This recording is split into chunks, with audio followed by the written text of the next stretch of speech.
I never do an intro. Hello? Hello. I think this is going to work. I don't know. Oh, Jonathan, please. You can just blab on for hours. This is what you do for a living. We actually need to have a sane adult debate about it. I had a very nice bottle of English ale for dinner. Well, I'm drinking a very nice glass of Chianti right now.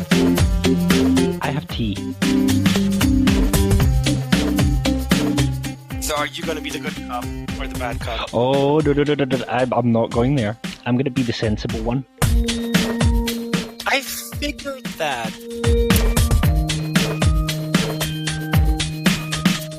Welcome to the first and inaugural episode of Troublesome Terps, the roundtable podcast of interpreters who take issue with anything and everything and who are not afraid to go figuratively and boldly when no interpreter has gone before. To my left, I welcome Jonathan Downie, jack of many trades, father of several children, and almost a PhD, just not quite yet. Hi, Jonathan. How are you? I'm doing well. I'm just waiting until June until I can wear the gown and I will be Dr. Jonathan and everyone will have to listen to me.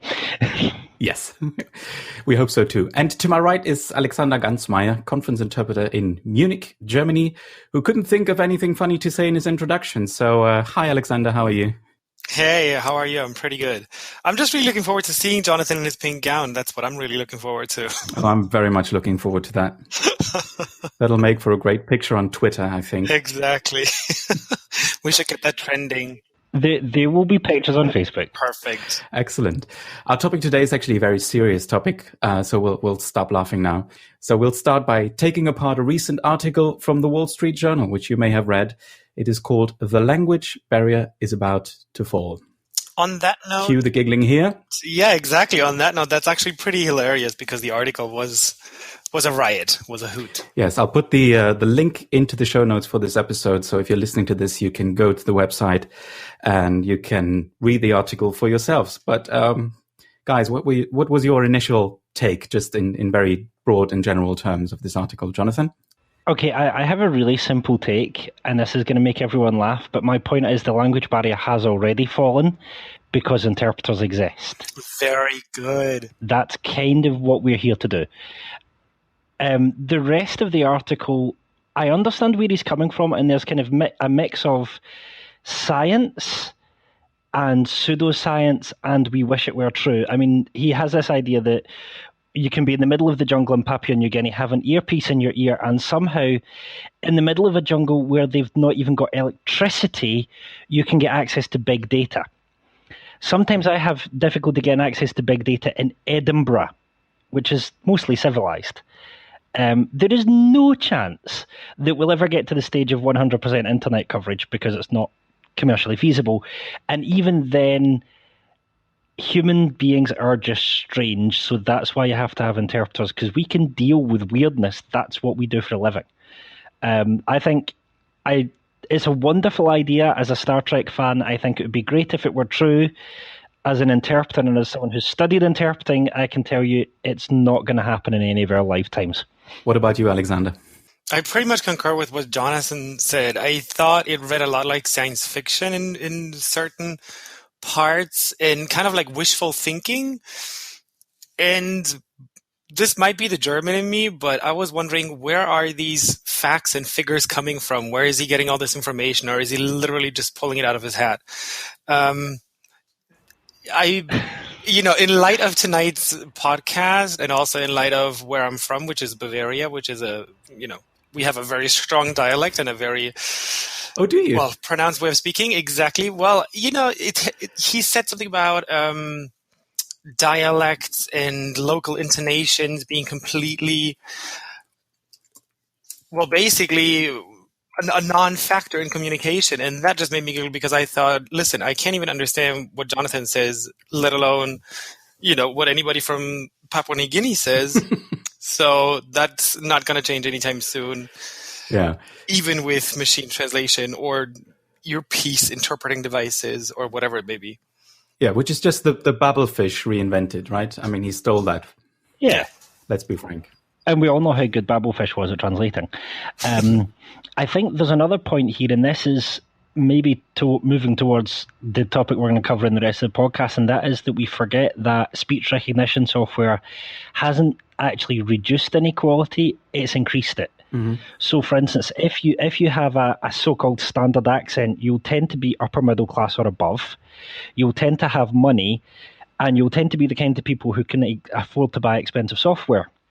If you're from the East End of Glasgow, Dragon and all of these speech recognition softwares will not be able to cope with you because they're not designed for you. And so what actually happens is the people who already have the technology get better technology because it's built for them because they have the cash. The people who have technological issues already end up in a worse situation because it becomes more difficult for them to access. There's a very famous sketch on YouTube of two Scotsmen in a voice-operated lift. And it gets a bit absurd towards the end. But this is the point that, if you've got a posh accent, technology's there and your phone can basically run your life. If you're a Glaswegian... Not so much. Sorry. Except if you're from Mulgai, which is the kind of north and posh end of Glasgow. But if you've got a regional accent, oh, well, sorry, then you can forget about it because they're not working for you. And I think we need to be able to step back from the technology and say, actually, whose interest is this serving? Yeah, we should probably take a small step back here and just say who he is, i.e. the author of the article. His name is Alec Ross, and he just wrote a book which is called The Industries of the Future, which is going to be published tomorrow, actually, 2nd of February. And he used to work as the Senior Advisor for Innovation to the US Secretary of State. So there you go. He probably has a book to sell, which explains to some extent the tone in the article. But we'll go maybe through the article just paragraph by paragraph and take it apart, as I said initially. So if you have the article right in front of you, you can read along, and we'll just go through it. So he starts out and talks about his travels and how he had this little pocket dictionary with him that he would use to look up commonly used phrases and words. But today, of course, he does that using his smartphone. He just types the phrase into Google Translate, and then he gets a quick translation back in any of 90 languages. It sounds great, but I don't think it always works quite as well as that, I think. What do you think? It certainly doesn't. It certainly doesn't. Also, most of the times, you do need an internet connection. And anyone who's going about with a pocket dictionary thinking that picking random words and phrases is translation? Yeah. He kind of muddles his terms throughout the entire article because this is exactly what you were just pointing at. This isn't translation what he's talking about in this paragraph, but yet he puts it up there to make a point and then later on refers to completely different concepts. He mixes up interpreting and translation, so this is very incongruent throughout the entire piece. But that's the internal pet peeve of interpreters, right? It's not translation, it's interpreting. But of course, if you write an article about the topic, you better get your terms straight. That's right. And then, he goes on. I think that was your problem as well, Alexander. A decade from now, I would predict everyone reading this article will be able to converse in dozens of foreign languages. The key phrase being, I would predict, because he doesn't really give any substantial information on how he comes to that prediction, right? Yeah. Okay, let's jump to the next point in the article. He says here, today's translation tools were developed by computing more than 1 billion translations a day for over 200 million people. And I think what he's referring to here is that Google Translate and actually also Microsoft Translator are using what's called statistical translation. So they're crawling the web for texts that are available in multiple languages, such as published by the UN or the European institutions. And those texts, of course, have been translated before by a human translator. So there is no machine translation without human translation. That's exactly right. That's exactly right. And he also says that a couple of lines down that the users can flag the errors should they find any, and uses this sentence to kind of justify how the machine translations get better. But again, it's dependent on the human factor in the entire equation, just like it relies on the man-made translations from the United Nations translators and from the European Union translators. So And I also think he's giving away himself a little bit because he says it is just a matter of more data, more computing power, and better software. So that's the thing that gives him away there, I think. And also maybe on the point of user implication, I don't know if you read this actually. There were a few articles online a couple of weeks ago about let's say problems in Google Translate with Ukrainian and Russian, and those languages are quite similar, but they're not the same, obviously. So what happened is that it was gamed by people. And I think, so when you would enter Russian Federation, it would give you Mordor. The foreign minister Lavrov was called a sad little horse, and Russians were called occupants. So there you go with accurate machine translation, right? I think, though, what people forget, and this is a little bit of technobabble, but the paradigm of human interpreting and machine translation are entirely different. So machine translation has to be backward looking. It can only work on data it already has. Even with the best artificial intelligence, it can't predict, because humans don't invent language in predictable ways. We do stuff that even confuse linguists. On the other hand, as interpreters, we're used to hearing stuff for the first time and going, yeah, I'm sure that means something, and working out based on context and based on what we know of the speaker. I mean, we've all had that meeting where they mention, X, Y, Z resolution, and we're like, we have no clue. But we know enough of the context to know what's going on, and we can make a reasonable guess, which will be right like 98, 99% of the time. You throw that into machine translation, and what it gives you back is just a source text, because it's got it's got no reference. So for as long as language changes, machine translation will always be behind. Yeah, but see, and I love that you use the term backwards looking for machine translation, because at the end of the next paragraph, he says that in 10 years' time, a small earpiece will be able to translate language nearly simultaneously. And what he means by nearly simultaneously is that the lag time will be the speed of sound. And that's where I was thinking, are you even trying to think this through? Because how could a little piece inside your ear, or anything, any interpreter even, any person even, translate or interpret something so quickly? You have to see where a sentence, a thought, a person is going. You can't just, look into the future. And that's why I really like the fact that you mentioned backwards looking for machine translation, because he's really trying to go into the future with this, which is obviously a thing of wishful thinking. Yeah, and interpreters make up things all the time. I mean, we don't make up meaning, but we can make up words from time to time and just, put the Lego bricks together in a different way, which is also why this profession is so much fun. Because we get to play with Lego. Yes. Mentally. Yeah. Well, I think also one of the things that we're finding out now is that the best interpreters are the best text analysts, not necessarily the best word analysts. So, for instance, they gave us a test when I was doing my interpreting degree where they had the French, they call it kind of almost like an accusing conditional.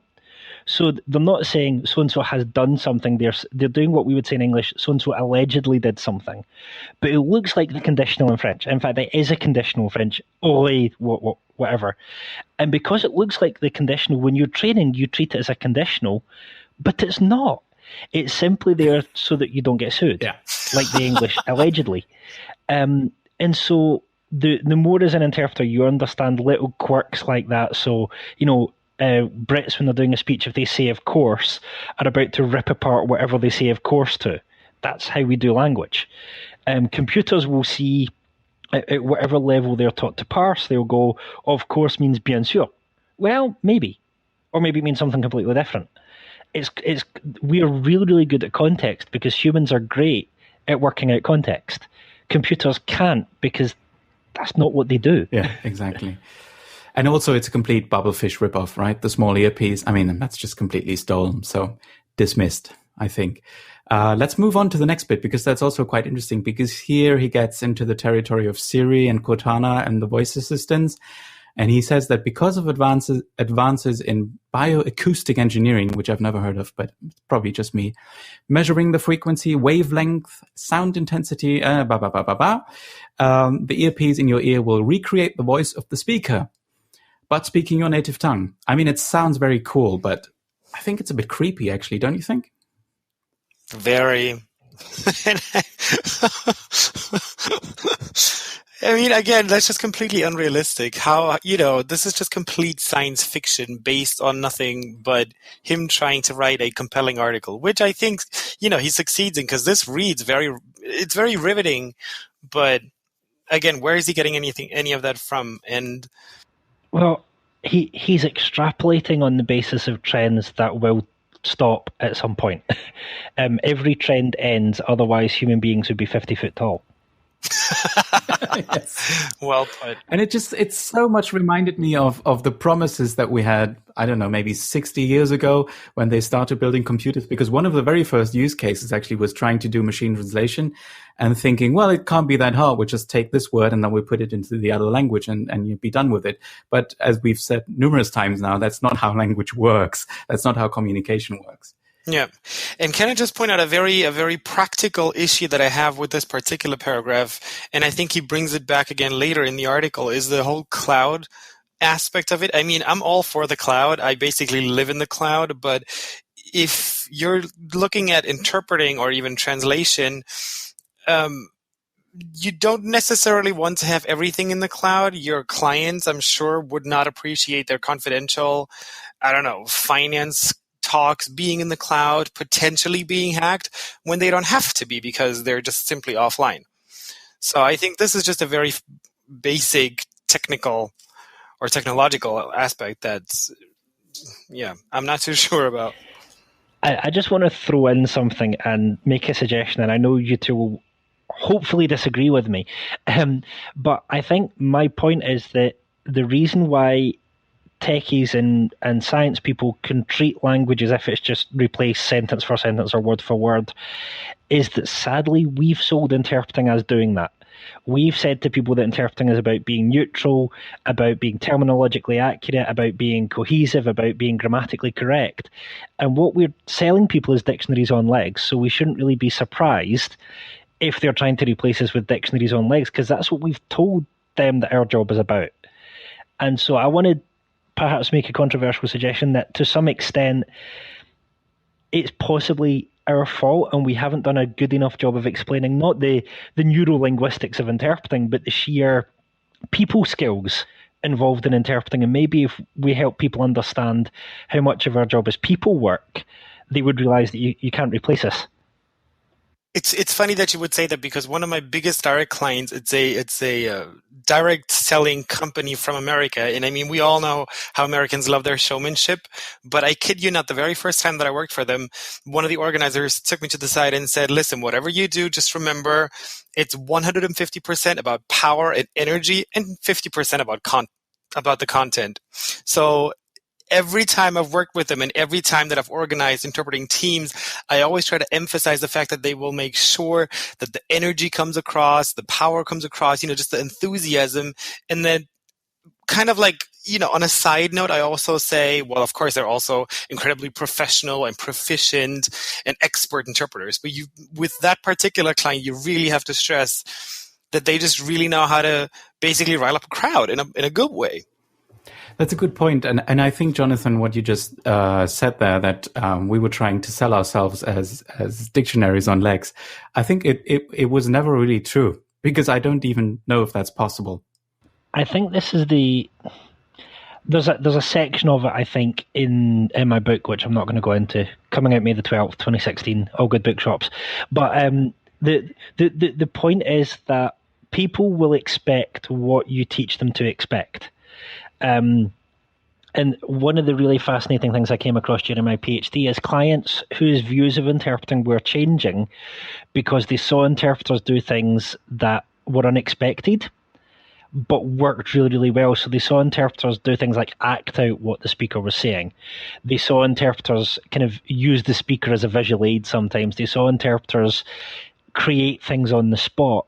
And these people who had come in, one of them was actually kind of, I think he was a computer scientist or something, and had this we call it the conduit model of interpreting, the dictionaries on legs thing. He had that model, but he's watching these interpreters do something completely different. And as I'm interviewing him, he's going, you know what? Actually, interpreters aren't machines.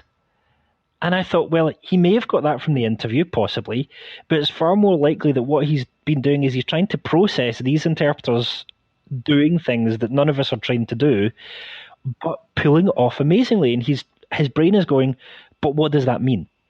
And so I'm beginning to argue that we should give clients more than what they're asking for, just a little bit more, because then they'll value us more because they'll see that we have more potential than they thought we had. Good point. The next interesting bit is actually a completely different topic. It's very interesting nonetheless, because he's talking about that the research and commercialization for these breakthroughs are coming from the intersection of the private sector and the defense and intelligence communities.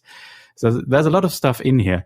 The thing is, of course, that the defense industry, or the complex, or whatever you want to call it, has always been a very powerful driving force behind language technology, simply because they need it in the field. If you think back to Iraq or Afghanistan, I think they've been working on these handheld translators / interpreters for a while and trying to use it. But I think most of the time they weren't actually machine interpreters, but just like phrase books. And you could pull up phrases like, please stop the engine, please show me your ID, that kind of thing. So they weren't really translation devices or interpreting devices, but more like a fancy dictionary, I think, a voice dictionary. Well, this comes back to the idea that he had in the beginning, right? That he's too lazy now to pull out his little pocket dictionary. I mean, I think to say something more about this machine interpreting thing, it's fascinating that he doesn't understand or hasn't heard of what's happened with machine translation. So it's replaced translators in some areas, but largely what's happening now is it's being integrated into their workflows. So where I think machine interpreting could go if it got smart enough was kind of like an auto-suggest dictionary for interpreters. So I would love to see computer-aided interpreting the same way as we've got computer-aided translation. And I think there is a possibility of going, well, okay, the computer's never going to get 100% match, but it can say, okay, here's resolution XYZ.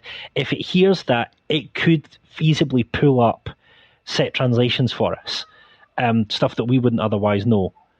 And I think that's where machine interpreting probably could go and should go.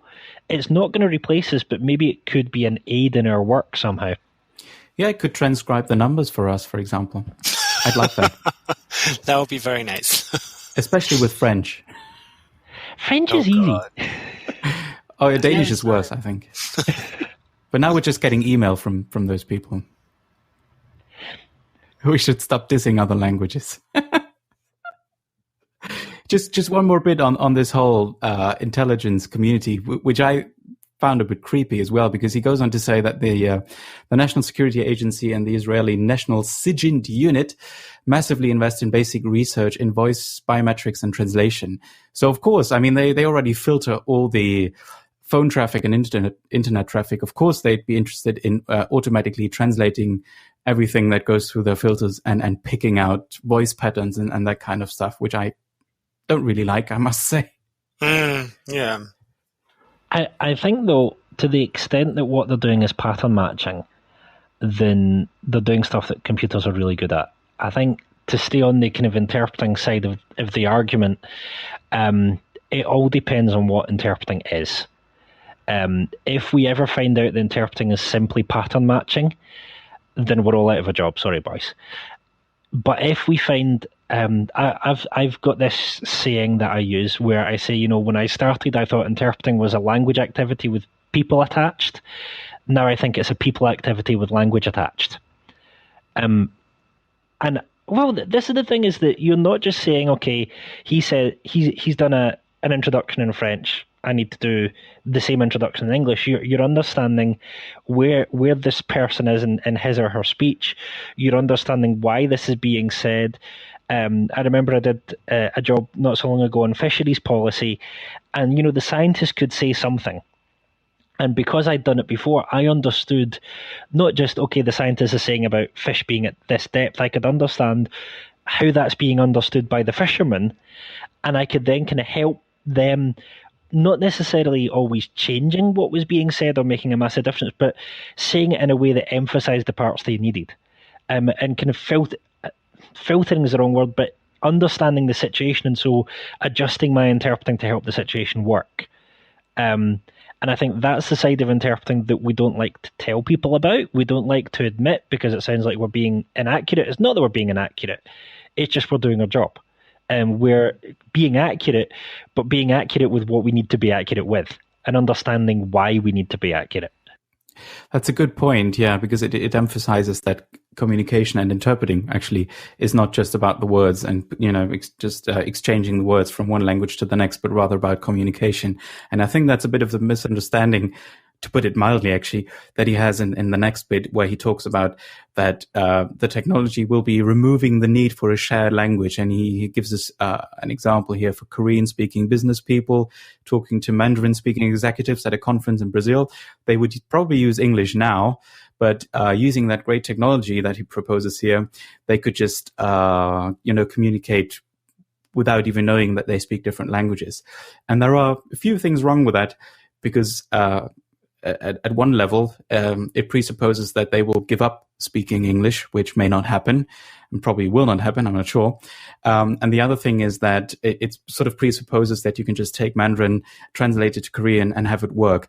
But as you just alluded to, Jonathan, there's so much more to communication. I mean, you have this boring example of how to hand over a business card properly to people in Asia and that kind of thing. But I mean, that's just part of the whole deal. Crickets? Oh, sorry, I couldn't hear anything, you guys. We all went silent at the same time. Yeah. All right, fair enough. I thought it was just my connection. Do you want to say anything about this? This bit that you're highlighting right now, Alexander. So the Korean-speaking, Mandarin-speaking, and just removing English as a lingua franca. I just want to make one mention, and that is I have a colleague who's a business negotiation interpreter, and she says part of her job is helping people understand the protocols of the country that they're working in. So, I mean, as an interpreter, if someone says something that's going to get them killed, dead people don't pay very well. So we will tend to understand, if something's going to make the job completely crash and it's not unintentional, we know what to do. A computer hears, your mother looks like a horse, and we'll just say your mother looks like a horse, even if it's some bizarre joke. And that's where you need a human to go, hold on a minute. Yeah, he's trying to make a joke. I wonder if I can find an equivalent one, or maybe we can just gloss that. And that's absolutely okay. That's a good point, yeah. That's a very good point. Don't get people killed. I love that. I think it doesn't get any better than that. And we should probably just stop the conversation here. Just to refer to the last sentence in his article, which says, "It will make any of us, in principle, a master of the Tower of Babel." And if you're at all familiar with the Tale of Babel, and you've ever heard the word hubris before, I think that's a very fitting end to the article and a very fitting end to the conversation. So thank you very much to Alexander Gansmeier. Thank you very much to Jonathan Downie for this great conversation. I can say I hope that we'll be back at some point with another very interesting topic. We'll tell you when it's ready. So talk to you next time. Bye-bye. Talk to you soon. Bye-bye.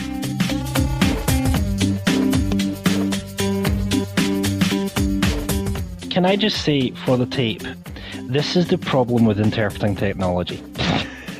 Anything that relies on a stable internet connection, what could possibly go wrong, is going to have issues. Oh my God. And I will just kind of wing it and pretend and poker face my way through this.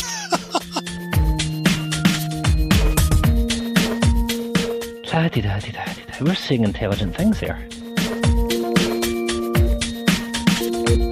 Very sorry you had to listen to all of this nonsense and rambling. For people who go on too long, just poke it.